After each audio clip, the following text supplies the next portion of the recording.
those are some good questions, right? How far does compassion go? Questions of moral philosophy, right? We each have to have a moral philosophy to live.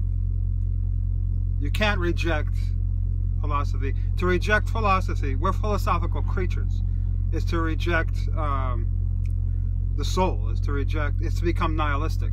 So, which is a philosophy itself, oddly enough. So, take Nhat Hanh. He came from Vietnam. He was there when the monks set themselves on fire to protest the war. Cambodia. He saw slaughtered of his villagers. He saw mass genocide in his country. And yet, he's talking about absolute forgiveness, because we're all, like he said, yes, we're all part of it. We're all culpable. Just like the people who submitted to the ruler and called him Lord. Right? Somewhere along the line, people made a decision to follow a small group of influential people who had the power to organize force. And so they willingly went along with it. So now, does that eliminate his responsibility?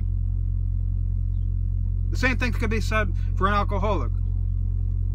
I became an alcoholic because of my experiences as a child. Does that imply fault? I have to get back to the tire guy. So I'm going to talk to this tire guy. Maybe not, but it's still my responsibility to not die as an alcoholic. So do we forgive?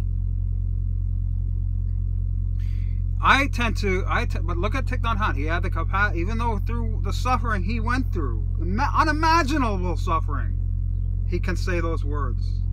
So this is a very evolved sentient being. This is a very evolved creature you're looking at. That man.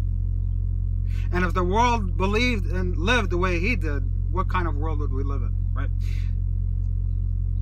But, like you said, and like I used in the example of an alcoholic, there's always the capacity for choice. If we say there's no choice whatsoever,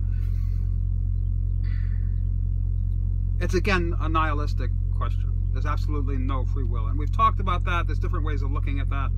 But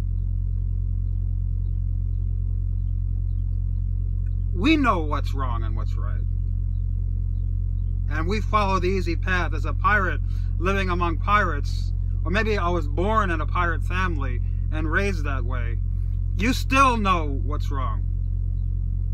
And you're making the choice to deny life. And it's okay to murder because I'm part of this. But you know in your heart what's right and what's wrong.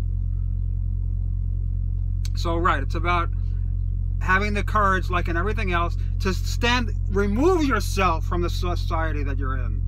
Doesn't it always go back to this? To stand outside of society and of yourself and take a good hard look at what's going on. And say, do I want to be part of that? Is that what I want to be? And have the courage to give yourself an honest answer.